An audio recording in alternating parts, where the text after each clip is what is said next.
Hello friends, श्रम विभाग की योजनाओं से संबंधित क्वेश्चन आंसर के सेक्शन में आज सेकंड पार्ट हम डिस्कस करेंगे। सेकंड पार्ट पे फिर से हम 15 क्वेश्चंस पर योजनाओं के लिए डिस्कस करेंगे। तो हमारा जो नेक्स्ट क्वेश्चन है दैट इज क्वेश्चन नंबर 16, वो है सिलिकोसिस संबंधित निम्नांकित कथनों पर विचार कीजिए। सिलिकोसिस एक बीमारी है जिसे संबंधित दो कथन दिए गए हैं, उस पर हमें विचार करना है कि यह फेफड़ों से संबंधित बीमारी है। हाँ बिल्कुल, ये फेफड़ों से संबंधित बीमारी है, तो ये सही है। और दूसरा है कि सिलिका युक्त धूल के संपर्क में आने के कारण यह होता है।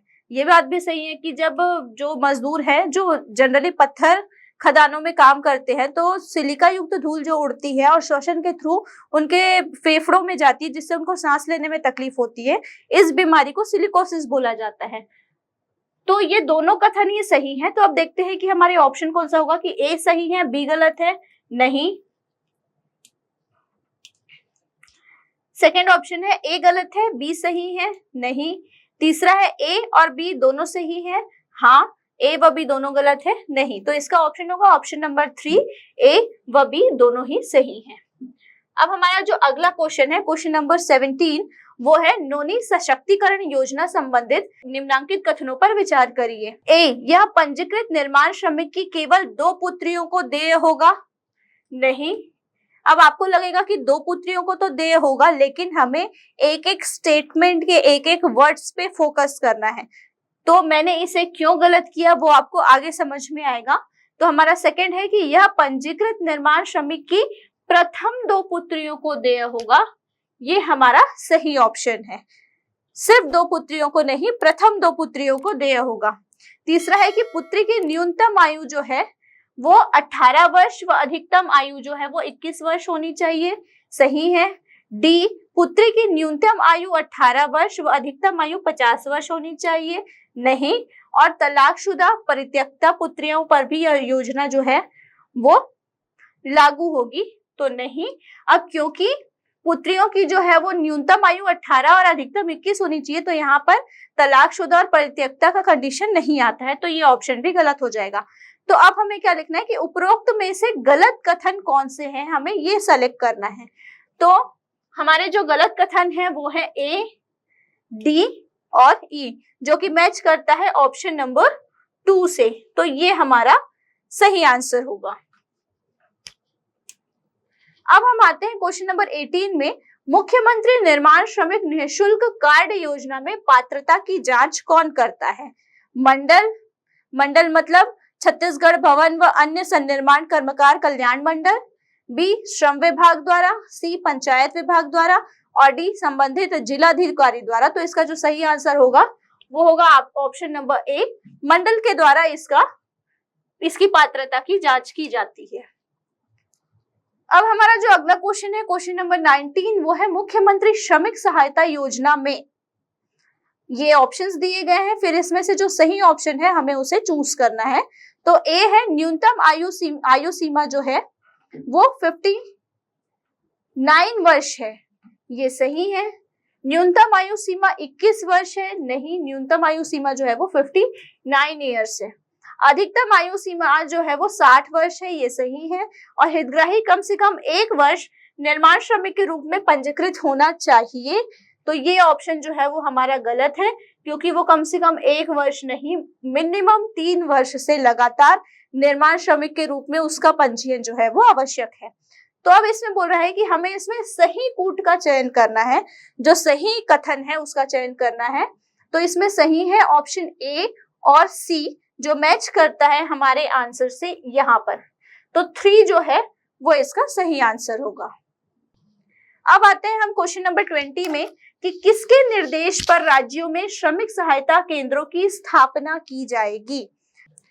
ए है श्रम विभाग के द्वारा, बी है उच्च न्यायालय छत्तीसगढ़ के द्वारा, सी है सर्वोच्च न्यायालय द्वारा और डी है मंडल द्वारा।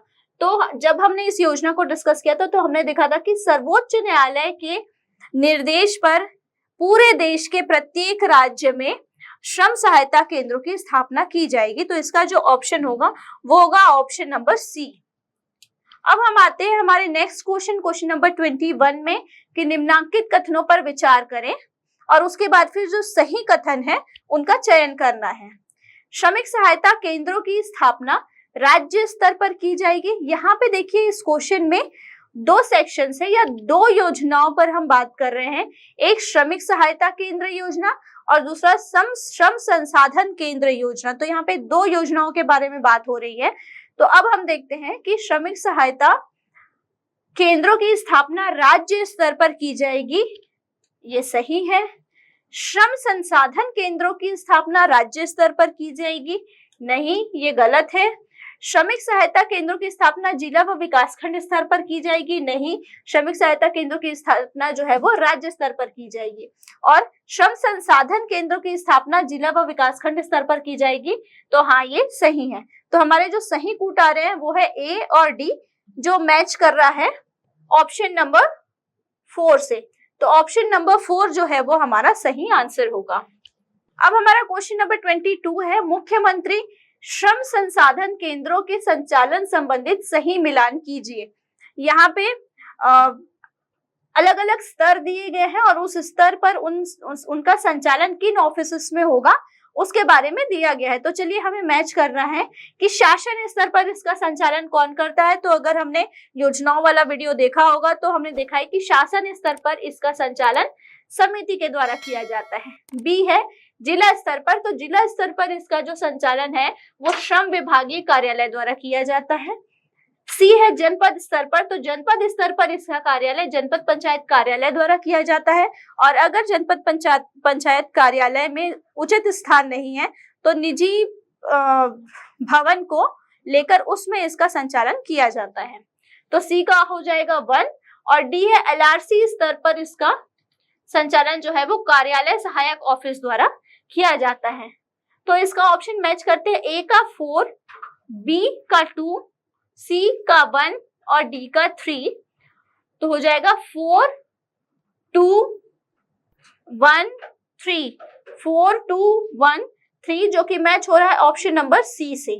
तो ऑप्शन सी जो है वो हमारा सही आंसर होगा। अब हम आते हैं नेक्स्ट क्वेश्चन नंबर 23, मुख्यमंत्री आवास सहायता योजना में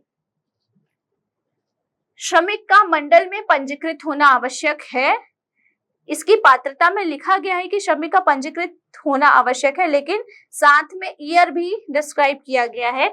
तो ये पूर्ण कथन नहीं है, तो हम इसे कैंसिल करते हैं। श्रमिक का मंडल में 3 वर्ष से पंजीयन आवश्यक है, ये सही है। ग्रामीण क्षेत्रों में श्रमिक के पास अधिकतम 1200 वर्ग फीट की जमीन होनी चाहिए, ये कथन गलत है। श्रमिक के पास ग्रामीण क्षेत्र में अधिकतम 1000 स्क्वायर फीट की जमीन जो है वो होनी चाहिए। और स्वयं या परिवार के नाम पर आवास होना आवश्यक है, नहीं। यदि श्रमिक के पास स्वयं के या परिवार के नाम पर पूरे छत्तीसगढ़ में कहीं पे भी आवास उपलब्ध नहीं है, सिर्फ इस कंडीशन में आपको इस योजना का लाभ मिलेगा। तो ये ऑप्शन भी हमारा गलत है। तो हमारा जो सही होगा ऑप्शन वो होगा option number B, that is श्रमिक का मंडल में 3 वर्ष से पंजीयन होना आवश्यक है। अब हम आते हैं क्वेश्चन नंबर 24 में, मुख्यमंत्री निर्माण श्रमिक आवास योजना में भूमि संबंधित जानकारी गलत पाए जाने पर लाभ राशि की वसूली कौन करेगा। जो श्रमिक आवास योजना है उसमें यदि जो श्रमिक है वो अपनी आवास संबंधित या भूमि संबंधित जानकारी गलत देता है या त्रुटिपूर्ण देता है, तो जो सहायता राशि उसे मिली है उसे वापस ले लिया जाता है। तो इसकी वसूली कौन करता है, तो इसका आंसर है छत्तीसगढ़ भवन व अन्य सन्निर्माण कर्मकार कल्याण मंडल। ये जो है वो उस राशि की वसूली करेगा। अब हमारा जो अगला क्वेश्चन है 25 क्वेश्चन नंबर 25, वो है निर्माण श्रमिक आवास सहायता योजना अंतर्गत आवेदक के परिवार से आशय है। इस योजना में क्लियरली डिस्क्राइब किया गया है कि आवेदक के परिवार में हम किस किस को कंसिडर करेंगे। तो उसके अकॉर्डिंग हम देखते हैं कि वो किसे कंसिडर करेगा। आवेदक स्वयं, हाँ। आवेदक के माता पिता, नहीं। आवेदक के आश्रित माता पिता, हाँ। आवेदक की पुत्री, नहीं। आवेदक की आश्रित पुत्री, हाँ। और आवेदक का आश्रित पुत्र, हाँ। तो इसके जो सही आंसर्स हैं वो है ए, सी, ई, एफ जो मैच करता है ऑप्शन नंबर 1 से, तो ये हमारा सही आंसर होगा। अब आते हैं हम क्वेश्चन नंबर 26 में कि निःशुल्क कोचिंग सहायता योजना से संबंधित तथ्यों पर विचार करें। इसकी शुरुआत 2022 में हुई है, नहीं, इसकी शुरुआत जो है वो 2023 में हुई है, तो ये ऑप्शन गलत है।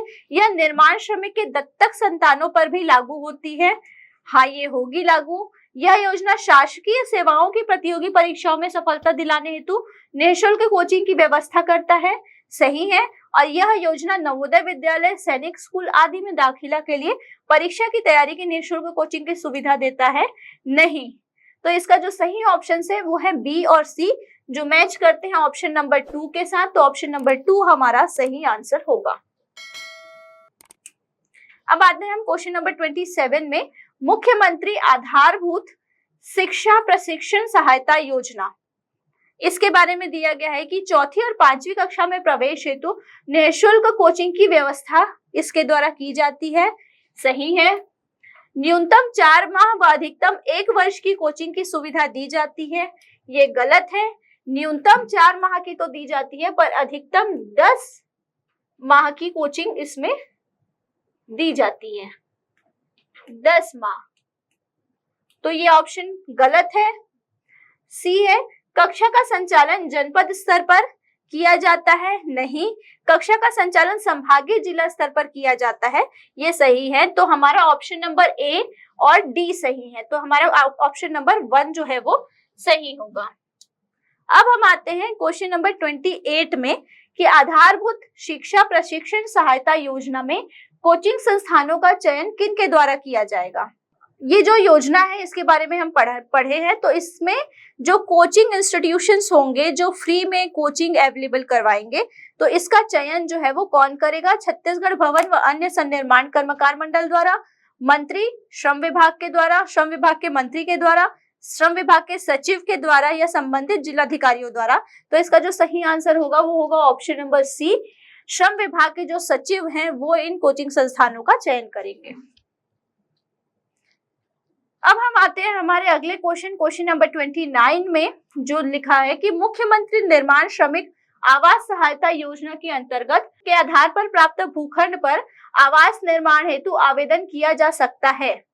मतलब किन आधारों, कौन कौन सी ऐसी ऑप्शंस हैं जिनके द्वारा श्रमिकों को भूमि प्रदान की गई है सरकार के द्वारा और उस पर वो इस योजना का लाभ उठा सकते हैं। तो वन अधिकार मान्यता पत्र पट्टा, हाँ। प्रचलित आबादी क्षेत्र में भू अधिकार पट्टा, हाँ। और मुख्यमंत्री भू अधिकार पत्र पट्टा, हाँ। और आवेदक के पास ग्रामीण क्षेत्र में 1000 स्क्वायर फीट और शहरी क्षेत्रों में अधिकतम 500 स्क्वायर फीट की भूमि होने पर, हाँ। तो ये चारों ऑप्शन सही है, ए बी सी डी, तो इसका जो सही ऑप्शन होगा ऑप्शन नंबर 4। अब आते हैं हम हमारे लास्ट क्वेश्चन पे, दैट इज क्वेश्चन नंबर 30। श्रम मित्र योजना में हमने जो योजना पढ़ी थी श्रम मित्र योजना, उसमें श्रम मित्रों को 1 माह में अधिकतम देय राशि जो है वो 5000 रुपए होगी। ये प्रोत्साहन राशि की बात कर रहा है, तो श्रम मित्रों को 1 माह में अधिकतम राशि 5000, हाँ। श्रम संयोजकों को 1 माह में अधिकतम राशि 5000, नहीं। श्रम मित्रों को 1 माह में अधिकतम देय राशि 7500, नहीं। श्रम संयोजकों को 1 माह में अधिकतम देय राशि 7500 है, हाँ। तो हमारा जो सही ऑप्शन होगा वो होगा ए और डी जो मैच करता है ऑप्शन नंबर 2 से, तो ऑप्शन नंबर 2 जो है वो हमारा सही आंसर होगा। ये है हमारी श्रम विभाग की पार्ट 1 और पार्ट 2 मिला के टोटल 30 योजनाओं पे बेस्ड क्वेश्चन। इन क्वेश्चंस का प्रिपरेशन ऐसे किया गया है कि एक क्वेश्चन के अंदर अलग अलग और क्वेश्चंस डेवलप हो सकते हैं जो एग्जाम में आएंगे, तो उसको हम इस तरीके से सॉल्व कर सकते हैं। तो इन क्वेश्चंस को ध्यान से देखिए, योजनाओं को अच्छे से पढ़िए और बहुत अच्छे से प्रिपेयर करिए। All the best.